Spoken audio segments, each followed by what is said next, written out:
Welcome to the next episode of the Marianne Hickman Show. Today's guest is Colton Lindsay, owner of WGR. Guys, if you've ever had a chance to be in the room with Colton Lindsay, you're going to learn so much about yourself. And this goes above and beyond real estate investing, which Colton is absolutely amazing at. But Colton is also an expert of creating a community, building a tribe, and diving deep into the why of personal development and entrepreneurship and making money in general. I'm so excited for you to listen to this one. Check out his links in the description as always, and I look forward to seeing you at the next episode. Awesome. So one of the things that I have loved about you, actually, Colton, when I first met you, it was under the I think we met at Chris's house one time, but then what I really saw you in your magic was when you did the breath work at the events. That was like, I still use those tools over and over, like the sip when I'm stressed out. That's what I do all the time. But I don't know if that's obviously not your main gig. Like all over social media, you're all about real estate and all this. So like, tell everyone, what are you passionate about? What do you do? What are you known for? Well, no, I am passionate about breath, but yeah, that's not the main way I drive money. So if I break it down, what I do is I help real estate agents move into the agent infopreneurship space. What I mean by that is we're going through a huge midlife crisis for realtors. I mean, if you're seeing all over the media right now, especially NAR just settled the biggest lawsuit settlement ever. And there's several things that are happening, but in a nutshell, what's happening is the way real estate has always been done for licensed real estate professionals is gone. And there's a whole new world in front of you. And so one of the ways that I help is to create multiple revenue stream by working online and monetizing by educating other realtors through infopreneur products. Just think masterminds, digital products, coaching programs, but also I partner with a company called Real Brokerage. So we're the fastest growing brokerage today in North America. We just hit 16,000 agents, which is incredible. But anyways, yeah, so that's what I focus on. Awesome. So you help realtors. Now, I've been watching you all over Instagram and I'm loving your posts and reactions to things because it's really crazy to watch this disruption that's happening in the real estate world. So I have a very limited real estate background. I mean, I understand ROI and basically, buy low, sell high, get equity, put renters in there, short-term buy and hold, but you've got a really unique perspective on it because you're helping realtors. And in my history making money in real estate, my perspective is that you didn't have to be a realtor to make the most money in real estate. In fact, I met a lot of people that are like, "Oh, don't I need a real estate license to like wholesale, or don't I need a real estate license to buy a piece of real estate or invest in it?" And I've always told people, "No, you don't need to become a realtor to do this." In fact, I've met a lot of people who frankly do realtor wrong. Like they're Yeah, realtors and they're most desperate. Yeah, well, that's one of the challenges, and that's part of why this NAR lawsuit came to fruition. If you look at basically what happened is there's conspiracy of clamor grading, like everyone's come together, and this is what's inflated commissions for so long, right? It's because you're not even a realtor, and you probably know there's a standard realtor commission, Right. and that's because that's been perpetuated, and that's really breaking the antitrust laws. And so what basically the DOJ is coming and says, like, hey, you cannot do that. And so in a nutshell, everything's being rewritten on that. I do think there'll be some other changes because realtors and real estate people licensed through states, though, they have other threats. I think one of the biggest threats are what you're talking about, and that's wholesale space. I think that's direct buyer to consumer, not necessarily like traditional buyers, though. If you're just looking to buy a house and live in it, most average people, that's not the threat. The threat are the investors that have found a way to come in and find a property that is, needs work, and they're going straight and purchasing it, and then they're selling it on margin or fixing it, flipping them. However, you're starting to see that shift too, to where they'll be forced to get licenses. We're seeing states where the divisions of real estate's already forcing license. So Really? some people, if you're going to be doing that, you will have to get a license more than likely. Now that's probably over the next 5 years, but we've already seen 2 states already establish that, and other states that's coming to legislation this year. No kidding. So now Yeah. eventually what you're predicting is that in order to even wholesale, you'll need a Mhm. license to do that. Yeah, in a nutshell, because wholesaling in a nutshell is brokering the deal. How you could get around that, though, is if you close the deal. Like I pay cash, close the deal, and then I do another closing where I sell to the second person. The challenge with that, if anyone's an investor on here, is when my fees go up, to pay 2 closing fees and title policies and that. And so what most people are doing is they assign that contract and then there's the spread. So what divisions are saying in these states is that that's actually brokering the deal, and you're taking that assignment fee is actually a compensation. And so that's why you're seeing more and more raised. And, you look at the wholesale industry in general, it's grown over the last 10 to 15 years. It's now on more radar. And so there's going to be regulation that comes for sure. Yeah, I think it's going to end up doing the same thing that, crypto does. They're looking at regulating anything that blows up. Correct. Well, I mean, rightfully so, because a good friend of mine named Jerry Norton, he owns Flip. In fact, he's really good friends with a colleague of ours, Chris's. He Right. owns a company called Flipping Mastery TV, and he's working on starting a wholesalers association. Like, hey, let's have actually ethics here, because a lot of wholesalers could take advantage of, especially older folks. We've seen that a lot. But Yeah. so yeah, I help realtors on the real estate space. Real estate agents are not going away, but they are evolving on how they will do business going forward. Another one of their biggest threats right now is technology. And I mean, I'm guessing you're using in your business some level of artificial intelligence. Oh yeah. And In so right, many so you ways. right, so you're seeing so many things shift right now in the real estate industry, and how it's always been done is just going out the window. Yeah, and it's a good thing and a bad thing. I'm blown away. I mean, you've got kids. I can't remember what grades your kids are in, but how old are they? So they're 8, 11, 17. Oh yeah, so they're in the system for school right now, and I don't know if you experienced this, but when my kids were in public school, their teachers literally told them to not use AI to complete their assignments. Yeah, it's crazy. I was like, give me your teacher's number right now because this is ridiculous. When you get put out in the real world, the people that have the advantage are going to be able to harness what's available. Yeah. Well, And so that's that blows me so away. for our 17-year-old, he's a junior in high school and he has work release. So in the days that he doesn't go to school, he works at Snow Basin, and he's working on launching his own business, which is a food truck. And so our instructions are, hey, we want you to go to ChatGPT, ask it to help you write your business plan, and then come to us and we'll help you optimize that.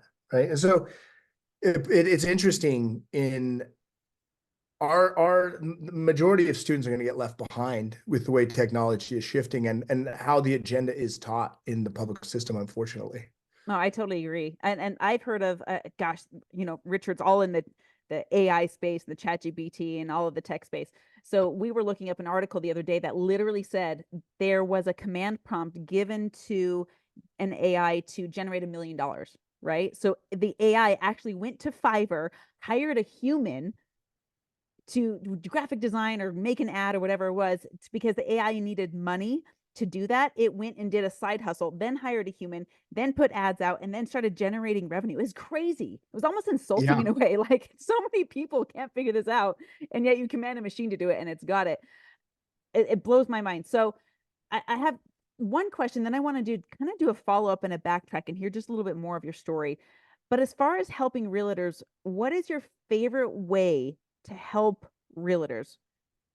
Oh, well, my favorite way, it's not the most efficient way, but my favorite way is live events, right? I absolutely love, and not huge events. I love speaking on big stages, but actually my smaller, intimate 30-person masterminds are my favorite. Like I've got the next one we're doing in Tucson, Arizona at the end of April. And it's not just sitting in a classroom the whole time, right? We have private dinners. I do a 2-hour breathwork session with them. Oh, so At this cool. event, I'm taking everyone skeet shooting, like sporting clay shooting. We always do fun adventure. I've gone bobsledding, kayaking. So it's really a peer group of the people in that community that are focused on 3 things. One is business freedom. And how I define that, Marianne, is I work because I choose to, not because I have to, and Mhm. making my business a cash generating machine. But 2 is the financial freedom. How do you invest capital or profits from your business into asset classes that pay you cash flow and pay for your lifestyle as well? But the third is my favorite, which is soul freedom. And how I describe that is the repetitive practice of letting go of shame and stepping into creativity and love. And that's the number one thing that holds anyone back, is the fear of not being enough. And it's the shame around what others might think of us or what we might think of ourselves, and letting that go so we can step into a profit-driven payday. And that's where all creativity comes. Instead of having to go do something to make money, it's like, well, why don't I win first, like Garrett Gunderson says, and then go create. And then from the money will be the byproduct based on the value that you add. Oh, I was just talking to Garrett yesterday, and I love what he's posting on social. Like just this soul freedom, and you coined it in such a unique way. I got to be honest. I have not met any realtor outside of your ecosystem who has figured this out. I was just talking to a lady who messaged me on Instagram yesterday. She's been a realtor here in Utah for, I think she said 3 to 5 years.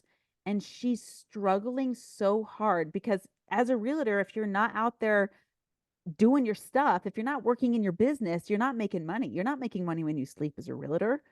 Correct. How do you solve that? Well, I think that's the first thing people have to understand. There's layers, and I teach there's 5 levels of real estate agent, but in a nutshell, majority of realtors will never get past what I call level 3 because they're stuck as business operators, meaning if they stop, the money stops. If they're not the one showing the homes or going on the listing presentation or prospecting for the next deal, if they're not doing that, that means they're not making money. Whereas I understood somewhere along the way that not only were buyer and sellers my consumer, but actually real estate agents were my consumer.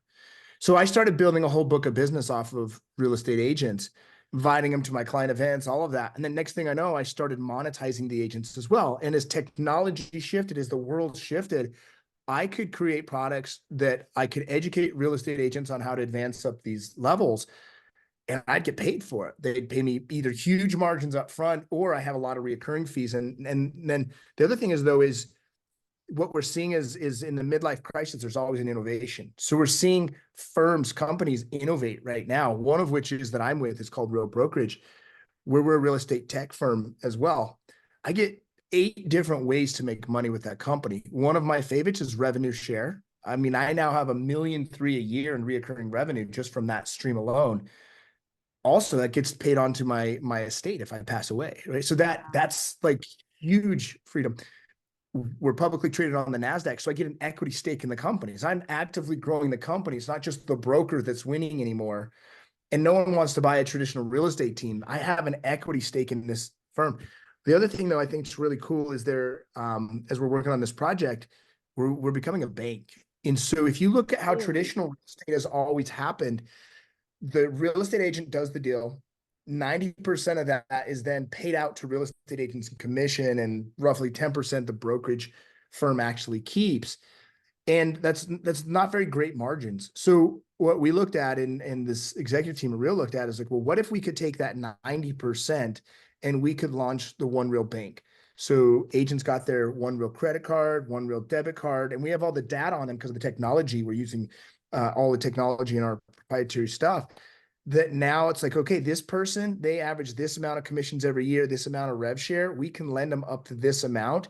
And now we pay them into One Real wallet. So now they're, instead of getting distributed to like a Wells Fargo, it's just paid right into your app. Everything we do is right in an app. That's basically how I explain it. Is it's the Amazon of real estate agents. You know what I Okay. mean? Like Amazon to order crap all the time. Now my entire real estate business is ran on this app, and my banking. Like this is insane. Like it just simplifies now that we're moving into the fintech space as well. Now, is that just for realtors, or can other people, With time, we'll make it available to everyone. For now, Okay. it's being launched for the realtors, but with time, like I have my training academy as well. They're going to launch it. I can bank through my One Real wallet right into that as well. So it makes everything super simple. But now all of a sudden, instead of taking, our 16,000 agents and taking it to, Amex or whatever, they're borrowing from ourselves, and therefore the interest is paid back into the company. And the cool thing about that is I'm estimating, based on looking at investor relations out there and seeing from Wall Street, I can't confirm this, but it takes it to somewhere closer to like a 20x multiple when you can become into that space as well. So Mm. now if you think I've got an equity stake in that company, which I think I've got somewhere around 150,000 shares right now, all of a sudden we increase those multiples. There's a huge upside opportunity for that. So you're seeing so much just innovation happening right now. And in the nutshell, the traditional method is broken. Yeah, for sure. And there's a new, and I think it's the generation. I think the younger generation X and the millennial generation are rewriting the world order right now and how everything's happening. It's really exciting. And I just happen to do it really directly in the real estate space for realtors and real estate agents. Well, and it sounds like you reminded me of an Instagram post, and I can't remember if it was Ty Lopez or who said it, but there in the last century, there's been really three different waves of innovation. One was the Industrial Revolution, where we assembly lined everything, and that was Mhm. like early in 1920s. And then we had the 1940s, 50s, where big corporations, the Wall Streets and the high rise, big buildings where companies started to become real big entities. And now we're seeing it where your name, Your the brand. individual, the influencer, right, Yep. is becoming the next big thing. And it sounds like what you said made me think that realtors can do this because you're right. The old, Yes. realtor model is broken. You can't be out pounding the pavement all day long. Now there's like, you just named it, five different income streams that are Correct. possible for realtors. That's insane to me. Correct. Yeah. And so that's what I help real all of the marketing has the same though than three fundamentals: marketing, sales, and fulfillment. Business, I mean, has these three fundamentals. Yep. So when you talk about building your personal brand, you still have to be able to get it out there. You still be able to have what I call a right fit agent, or in other markets, a right fit client. In there's the demographics and the psychographics of that, and really breaking down who is that individual. And there's a whole science to that, because there's a lot of real estate agents that have tried to dive into this side of things.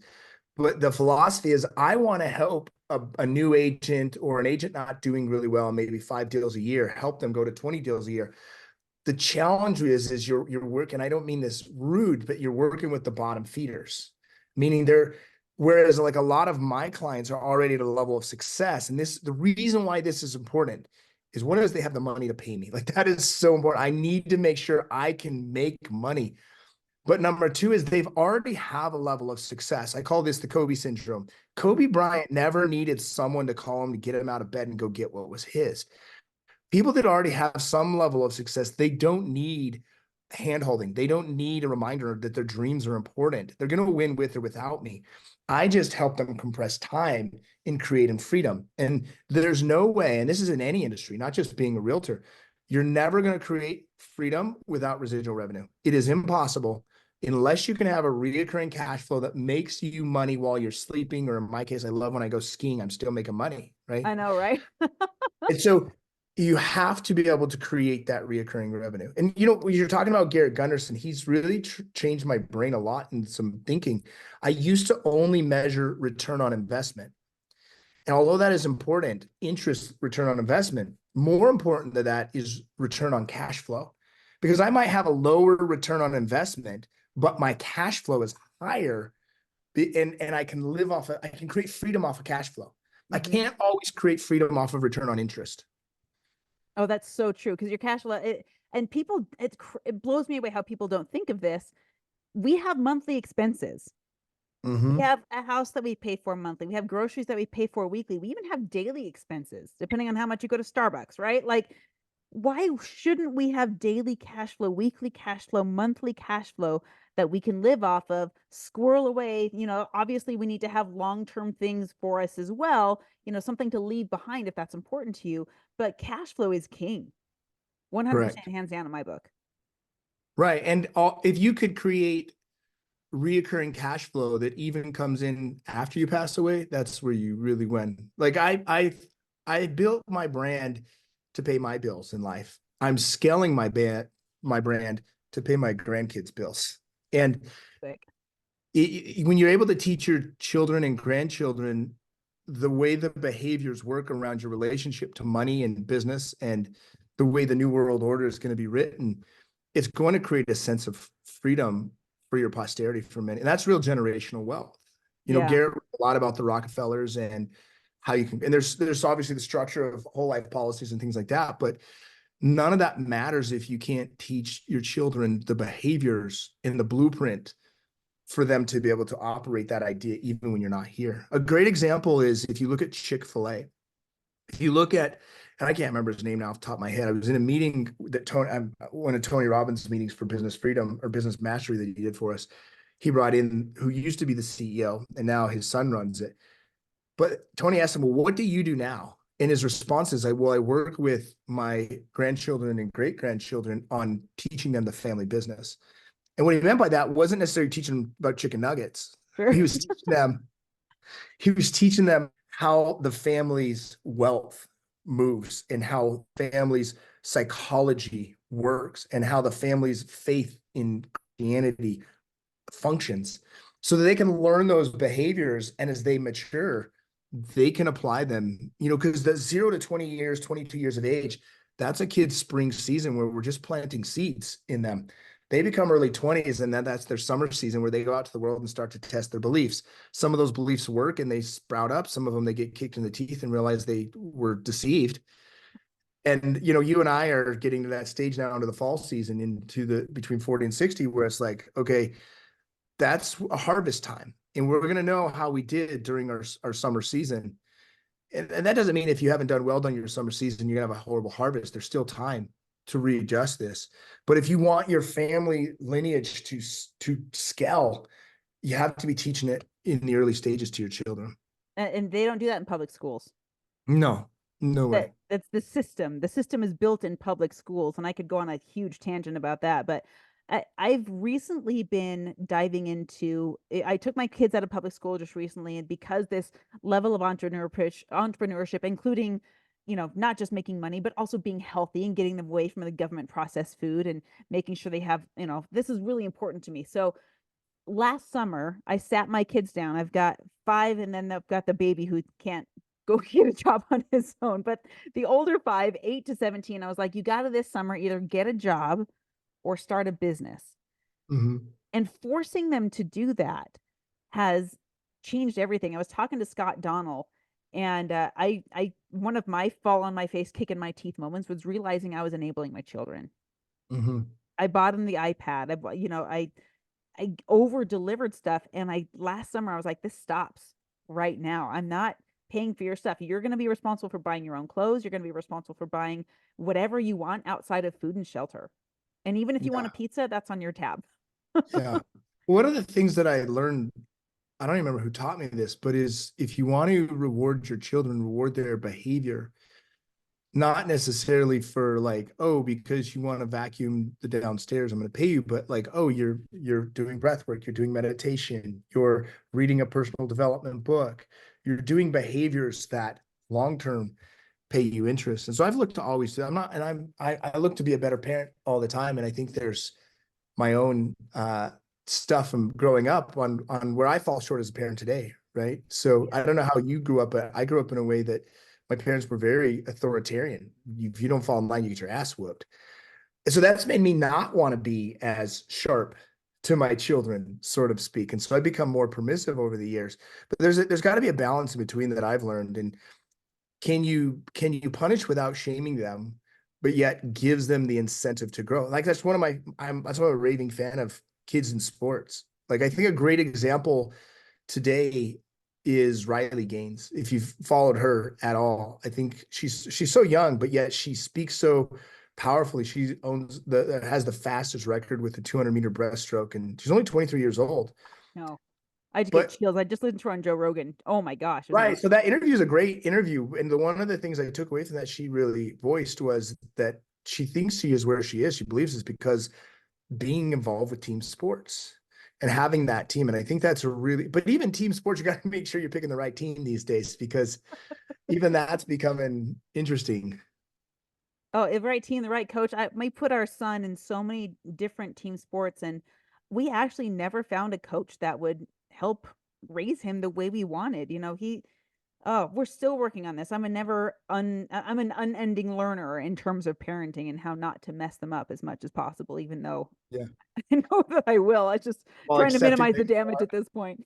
Well, but But that's kind of the gift, right? Like if you yeah, I look at the gift of getting my ass whooped by my parents. It created the belief that I'm not enough. And so how I actually compensated on that was by pushing myself harder to achieve more. So at the same time, these things actually become our gifts along the way. I believe it just happens how it's supposed to. I think so too. Yeah, and there's plenty of opportunity for the people that want it. And like I love what you said earlier, the people that wake up and get to it and don't need a motivational kick in the ass first thing in the morning. They just get what, Right. Yeah. right? So I call like a C team client, like a wrong fit client, a Rudy from that movie. You remember Rudy in I the 90s? love It's a that show. Oh my heartwarming gosh. movie. It was Heartwarming movie, fun. but let's look at the facts of that movie. He was a water boy slash tower boy all 4 years. The only reason he played the last game is because the team protested. He got to play the dress the game. He played the last two plays, but the reality is he didn't go play in the NFL. He didn't get drafted to go pro. And I'm not saying that's because he didn't work hard, but hard work's not the secret to success. It's one is you have to understand, well, some people just have natural talents. And if you gravitate that direction, awesome. That's where you need to move. There are natural things you've been given that you should be moving in that direction. But number two is your willingness to do what you don't feel like doing.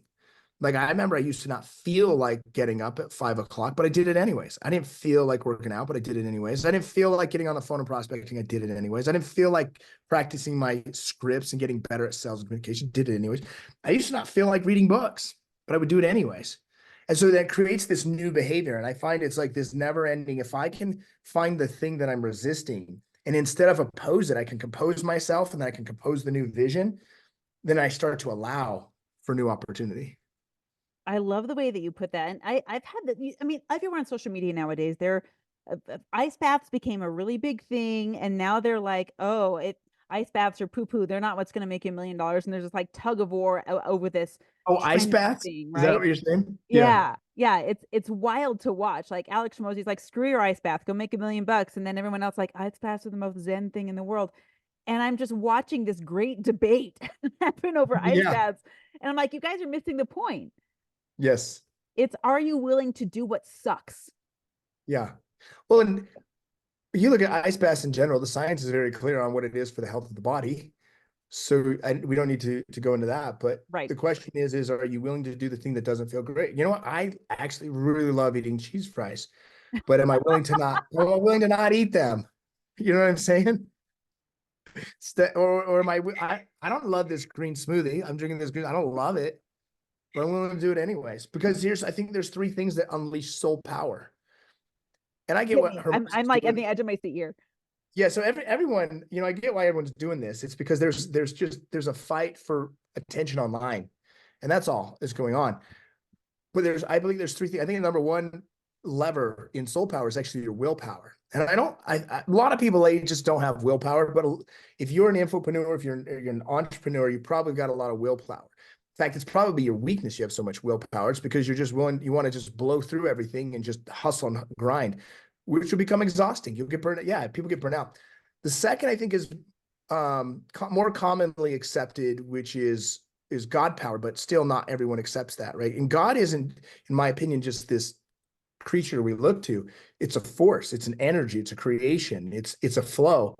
And if you can tap into that and utilize that is awesome. But the third that I overlooked for so many years is body power. And body power doesn't just mean physical strength. It means longevity. It means health. It means the chemicals moving in your body. It means the hormones optimized in your body. It means the toxins rid in your body. How's your cardiovascular? How's your plaque? How's the inflammation in your brain? How's the inflammation in your heart? And being able to, your gut, where's your gut health? Because your body contains the nervous system where energy flows through the nervous system. And if you don't have the right circuitry firing, you're going to reduce the energy that's flowing. And that actually creates a resistance through the law of attraction and how the vibration works. And so if you can trigger all three of those, willpower, God power, and body power, and get those aligned, that's what really ignites your soul power. And that's what really ignites for you to be able to become the ultimate creator of life on your terms. Online makes it very difficult right now for people because they think this is what I should be doing to create my life. What you should be doing to create your life is what you're called to in your soul. And you can only get that information if you're willing to listen to your hunch. You're willing to go in what Napoleon Hill calls think time and trust yourself and trust your hunch. So you got to slow down and you got to bring in some wizard power and some magician and just be calm and centered regardless of anything. I love that. So there's a recipe, and I just did a podcast. It just released on Sunday with a lady named Estee Can, who I just happened to find on social media, and it was crazy because she's not a huge influencer yet. I believe she will be one day. I was her first podcast, but what she talked about was the quantum physics of manifesting, the particle wave duality, the simple ability to collapse potential into reality by observing and predicting an outcome. And I nerded out so hard on this stuff. Yeah. It was mind blowing to me. But you're right. There is a recipe to it, and there is circuitry in your body. And if you create inflammation through the improper foods, then you're going to create resistance. And don't be surprised if your financial resistance shows up in the same way. And don't be surprised if your relationship resistance shows up in the same way. Right. Well, and I, it goes back to the fear of not being enough, right? If mm, it's a relationship resistance, it's the fear that I'm not enough for this person. If it's a money resistance, it's the fear of that I'm not good enough to actually attract that money or to have that way of living. And for me, I found the fastest way to create life on my terms is to stop thinking I should have life be the way other people have it and start asking myself what's going well in my life. Because from that space, I feel really good. And the better I feel, the better my actions are. The better my actions are, the better my results and the better my next opportunity. And who's to say that, for example, if I compared myself to Alex or Mosey and Layla, who's to say that I'd actually be really happy with that style of life? I don't know that I would because I've never experienced it. I'm not saying I wouldn't. It's so to think that you aren't at the level you should be because you're comparing to someone else is actually resisting your creation, resisting the life that you're here to create. I love the way you put that. When I think about this, I get super nerdy. And like, okay, back to high school with the periodic table, right? If I am helium and I'm looking at gold and be like, oh, that's so shiny, I wish I could be gold, then I'm dishonoring what I get to be in my purest, highest, and best form. Helium is super volatile and powerful, but it shouldn't try to be something it's not. Correct. You're most powerful in your purest form. I wanted to go back, Colton, and rewind time, and I didn't warn you about this, and so I hope it's okay to get a little bit vulnerable. But I wanted to go back to a moment when you did feel like your teeth got kicked in, and at Oh, your low I've had point, plenty like of what those. was that like? Which time? Right? Well, I mean, I think one challenging time for me, there's several, and I call these tunnels. I look at one of the biggest tunnels is when I got divorced, right? That was a very challenging time in my life where um I didn't know what was going to happen to me financially because all I'd heard is that divorces were fights. I didn't know what was going to happen with my children because all I'd heard is that the dads don't get time with them, right? So I had all these beliefs around it. But actually it's better for me and my ex-partner. She's in a different relationship now and she gets to live life in a different way that's good for her. And same with me, but at the time it was really, and I remember I could just take one breath at a time to move through that because I had created so much fear in my mind of the uncertainty. That's one example. I think another example is I had thought that achieving more was what would make me happy. So there Tell us was a time about where I that. was making about 500,000 or so a year selling real estate. And I was just really unhappy, but I was working like 70 hours, 80 hours a week. And it'd be like 2 o'clock on a Wednesday, and I'd be taking shots of vodka. I'd be driving to my next appointment, smoking a joint. I was using drugs and alcohol to numb myself out because I wasn't happy. And then about 2014 is when I got arrested for public intoxication, and then I had to go before a judge, right? Like, so and that was self-inflicted. Obviously, I'd made poor decisions to get there, but these are called tunnels, but yet these tunnels are actually our greatest gifts if we leverage them as gifts. If we look at them as punishments, as we look at them as um, I don't know how to say this. If we look at them as negatives, they will be negatives. But if we see what the gift of them is, we'll actually see that it was molding me to become something better. I wouldn't be able to resonate the way I do with realtors today if I didn't know what it felt like to get burnt out being a realtor. I wouldn't know what it's like to help my clients that have been divorced recover from that if I hadn't been divorced, if that makes sense. And so I 100%. went through these things, and that's the cool thing about being an infopreneur. Doesn't matter what space you're in. I'm working with real estate agents. You could be in wholesale, you could be in business entrepreneur, whatever. You can take these tunnels that you've been through, getting your teeth kicked in, and you can share the lesson from that and help people fast track because of your mistakes. And because of that, people pay you big money to help. So I look at all those as gifts, but those are a couple. I mean, I've had a never ending stream of tunnels, and that's why I am where I. I think we all do, and we're definitely not done. Correct. Progress is never linear. No, You never always go up and you never always go down. But I'm curious correct. about this moment that you had, because there's big heavy words like arrest and divorce and all of these things. And you're right. Some people take that and they put it as a weight on their ankles and they downward spiral and use that to blame for whatever.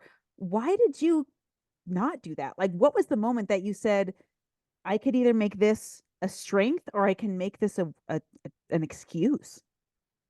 Well, I can tell you that for me, it was in 2016, July 2016. One of my very good friends passed away from stomach cancer, Oh, wow. and he was only 39. I was young. I was only 31 or some of the time, so I was 8 years younger. But I remember several months, probably 6, 7 months before that, we were sitting. He was the broker and owned a company called Castle Creek Homes.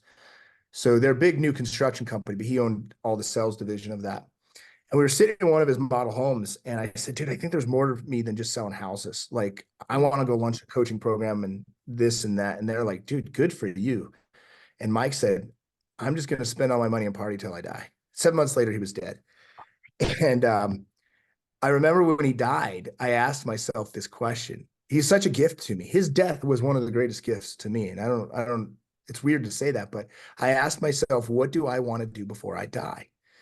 And my first answer was I wanted to be healthy and happy. And now I didn't instantly just stop using drugs and get healthy, Right. but I moved into that direction. And that's what propelled me to start making new decisions, spending time around new people, spending time with more, I'd started spending money on Tony Robbins. I started reading different books. And so little by little, I grew and I scaled this different direction. But that was a turning point. When he passed away, I really had to question, well, what do I want to do before I die? And it helped me reshape over time what time is. And I believe time is emotion. It's energy and motion. And between now and when I die, what is the emotional experience that I want to have? And I can sure as shit tell you it's not stress and overwhelm and anxiety and frustration and doubt and worry and anger. I don't want those emotions. I'm not saying those emotions don't come up for me, but now I have ways to move them through me very, very quickly because I don't want to waste time in that space. Meaning I don't want to waste life experiencing it through that lens. And so just because a shitty moment might happen, which I had another friend pass away in 2020 from a heart attack, which was just crazy. Jeez. And yet I look at, okay, well, what is the gift in this? What am I learning from this? Because I don't know when my moment is pulled. And I believe that because I'm able to keep asking myself and be curious, what's the gift? God keeps giving me more time to share with more people. Because I think these words, just right now, this conversation, if one person hears it, I do believe it will enhance their life just a little bit. And if their life gets better, then it's like a ripple. It keeps moving out. And I think that's really, I believe that's really what we're here for in this world at the end of things is can we make other people's experience better in their progression? Can they experience just a little bit more joy, a little bit more happiness, a little bit more peace? Because I used to think I was after freedom. Everyone And uses that. Financial freedom. That's what everyone wants. that's what I thought. I realized all I have is fucking freedom. Like all I have is freedom. Really, what I really wanted was peaceful freedom. Oh, I wow. wanted to be okay with the freedom that I have because you get to choose when you wake up. You get to choose when you get to go to bed. You get to choose what you watch. You get to choose what you wear. You get to choose what job you have or how you make money, what food you eat. You get to choose if you increase your ability to increase your skills or not. We all get these choices. So freedom is abundant, but peaceful freedom was not always so abundant for me. It was more like if I was doing nothing, I would feel like I should be doing something, like I should be being more productive, like I should be creating more sales, I should be cleaning the garage, I should be like it was Right. like I couldn't just do nothing. And so when I learned to be able to do nothing and be okay with it was when I really started experiencing peaceful freedom. How do you teach your kids this? Because they're not going to learn it. Like, I can't think of anyone else in my kids' lives that's going to learn this kind of thing. How do you pass this on to your kids in a way that they grasp it? So for me, well, there's many different ways, but for me, it was first getting really clear on what my towards values are and my away values are, and then defining, for example, if calm presence is one of mine, it's just sitting on my desk. Hmm. Anytime I'm present with a sense of calm, centered, relaxed, or lighthearted in any situation, including a tunnel, or especially with my woman, my children, or my family, I can create that definition for them. And then I can teach them behaviors that I've learned to be able to sit with the tunnel. For me, it's breath work, it's meditation. So I teach them breath, I teach them meditation. When I'm in the car with them, we're doing prayer. And our family has each person a different form of prayer. So it is kind of interesting. Like one person prays to the universe. Me and my other daughter, we pray to God. The other one does a Catholic prayer. It's just this, whatever. But it's the idea of having a conversation with a higher being, teaching that. And then I do a lot of power declarations where, growing up for me, I heard, rich people screw people over type of thing. Who do you think I am? The Oh my Rockefellers, gosh. like I heard those things. So just teaching my children to say, I am a money magnet. I believe in myself. These are the most powerful ones. I believe in myself. I validate myself now. I trust myself. I trust God. I trust the universe. Money comes to me in avalanches of money. So creating those beliefs inside of them. So I think the biggest thing is I actually just spend time with them being me. In the overall scheme of it, it's just being me, because they're going to learn mainly from modeling what I do, and they're also going to remember specific incidents. So I try to make specific incidents that are powerful versus like negative. Like I bet you can think of a time when you were a kid. My parents were getting fights about money. I can remember very Oh my specific gosh. Yeah. moments they're fighting about money. So my intention is to think of very specific moments that they have positive memories about specific things. It's like And then, those core memories. You're like programming inside out core memories on purpose. right.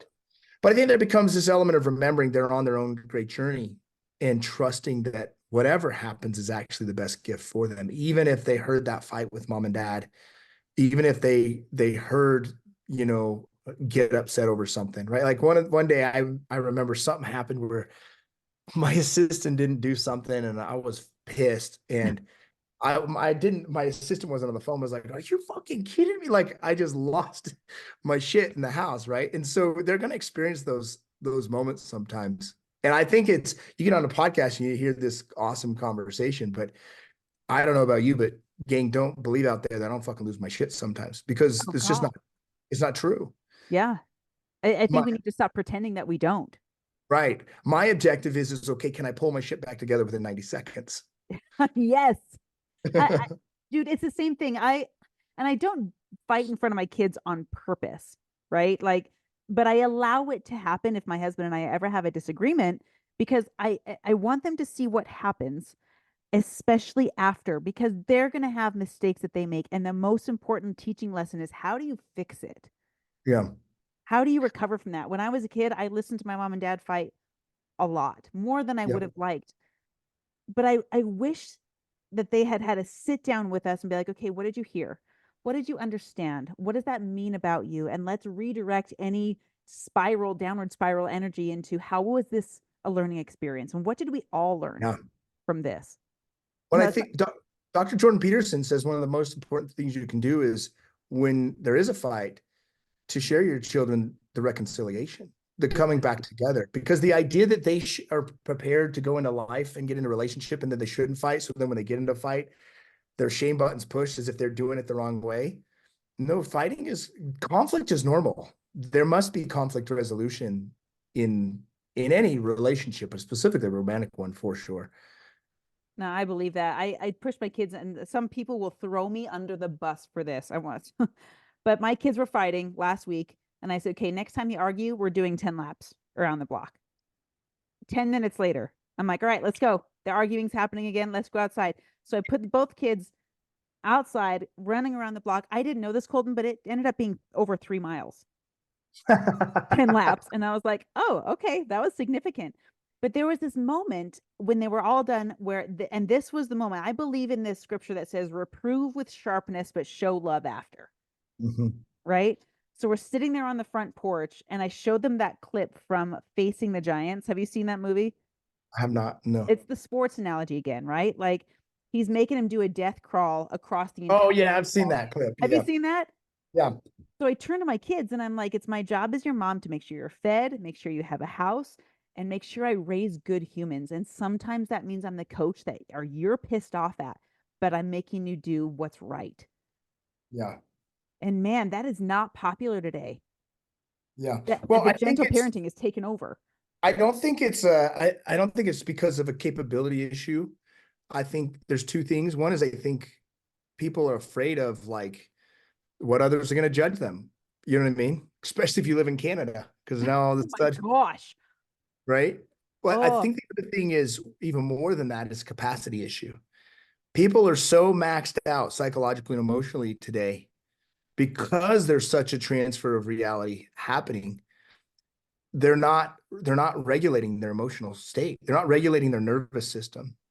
And so I believe the biggest important skill I can give my children is teaching them how to regulate their nervous system. Because if they can learn to regulate their nervous system, because when we can calm ourselves, we can make better decisions. When we feel good, we make better decisions. And that's the reality. Now, when we can be aware, hey, I'm not feeling so red hot here. I'm feeling anxious, or I'm feeling overwhelmed, or I'm pissed off. I should not make any decisions right now. What I should actually do is I should go create some space to feel good and to feel better and then be created from that space. I think if I can teach them that is one important skill, but I think if I can teach them through my own relationship, which is a lot of work because I didn't know this previously, is how interdependence works by being able to rely on your partner to co-regulate each other. hmm. And because if they can, you look at children, their number one attachment figure is their parents. And depending on how their emotional regulation goes with that, that really goes a long way.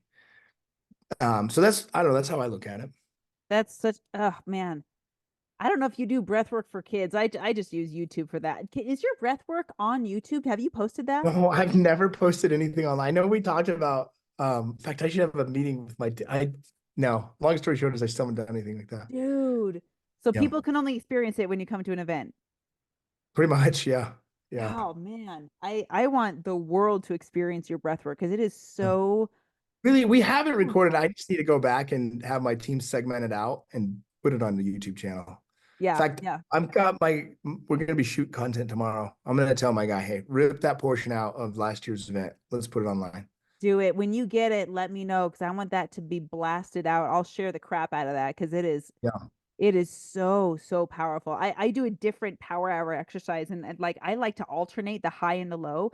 And yours has this like beautiful roller coaster of meditation and joy and exuberance. And oh, it is a different state.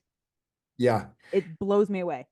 There's something powerful about doing it in a group of people as well. The energy is just super strong. But at the very least, I believe for me, I've found 5 to 10 minutes of breath work every day. That's the maintenance of my emotional regulation. Hmm. And if I get tense throughout the day, it's like, hey, take a quick 5 minute break, go do some breathing. Go stretch and breathe, but do some really deep breathing where I can begin to activate my nervous system to clear the stress, to let go of the resistance. Oh man, it's like people work so hard to keep their phones charged, but how often do you keep your nervous system charged? It's so necessary but uncommon. There's a really good book, The Net and the Butterfly, where it talks about the difference between the focused mind and the wandering mind or meandering mind. Most of us are always operating in the focused executive mind. We're constantly solving problems. We're constantly planning for our family. We're constantly trying to build out business plans or make money or arrangements. But a lot of the biggest breakthroughs happen in the wandering or meandering mind. You've probably heard this, some of my best thinking I do in a hot shower. Uh-huh. Some of my Yep. best thinking is just done on a walk without my phone by myself. Or sitting staring at fire or watching the same movie on replay that I've seen 100 times. And it's because during that time, the mind's not trying to solve problems. The prefrontal cortex is always constantly trying to solve problems, It's such a beautiful especially for that's men. oh man. I need a retreat, dude. Shoot, like I feel this so acutely what you're saying right now because I can feel I mean, we all know this, but I'm feeling it right now with my nervous system is like my battery is down at 18% and my nervous system is throwing off the alerts of, hey, you need to recharge. It's time to go outside. It's time to get where there's more vitamin D. It's time to like go rejuvenate and replenish. Now, I know your events are geared toward realtors, but do you just put on like men's events or can people that aren't realtors come to So your yes, stuff? so people that aren't realtors could come to, like, I have two events. One is called Business Freedom Mastery. So each, and then I have one that's called Financial Freedom Mastery, but each of those events we tie in soul freedom at the event. So technically, yeah. So let me explain how it works. Is my niche, and I believe the riches are in the niches. My niche are realtors, Mm-hmm. but what I teach there is for any entrepreneur, any business owner. I just don't target them as my clients, if that makes sense. Oh yeah, no, it totally makes sense. But anyone that's watching this, whether you're in real estate or not, I want them to be able to go to your stuff if they resonate with you. So Yeah, well, well, what we teach the business freedom one is super powerful because I teach the journey of a business owner kingdom. And mm, most people, they don't get past the prince or the princess level, which is really successful operators that might make a lot of money, but if they stop, the money stops. right. And as they try to inherit the kingdom, which is be an owner and have the freedom with the residual revenue, that's where the tunnels happen. Something will fucking happen. I can promise you that. It's going to kick you in the teeth. And most people will retreat back to their prince or princess status because it's safer and they won't learn how to breathe through the tunnel. And if you can learn how to breathe through the tunnel, you'll actually find between now and when you die, regardless if you become a king or stay a prince or queen or stay a princess, tunnels are never going to end. Your kingdom is in the tunnel. Someone's going to die in the future. You're going to die in the future. There's going to be an economic shift. There's going to be some type of trigger of crisis. And unfortunately, right now in the winter season we're in, almost every trigger of crisis is being triggered nonstop. For And real. if a person can learn to, and so that what that means is you got to learn to relax through it. And you have to learn to really regulate the nervous system. You do that through that, you'll innovate every step of the way. And you'll create a ton of opportunity, a ton of freedom for yourself.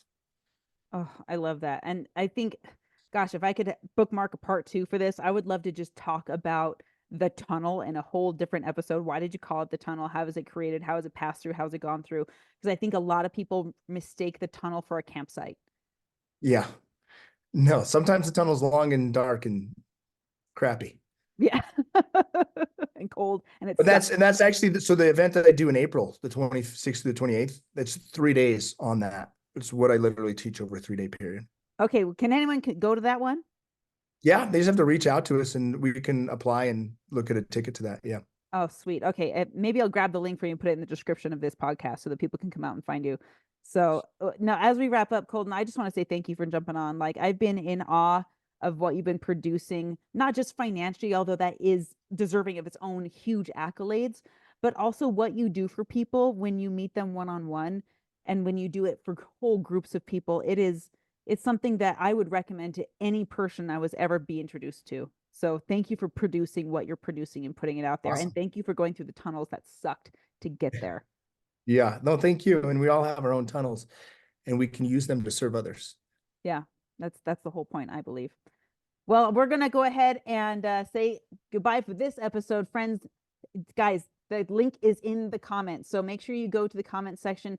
Check out Colton online. I'm gonna include his Instagram as well. Colton, thank you for being here. It's been a huge, just like, even for me, maybe just selfishly, this was for me to just like remember some things that were really important. So I appreciate you being with me today. Yeah. Thank you for having me. Okay, anytime, man.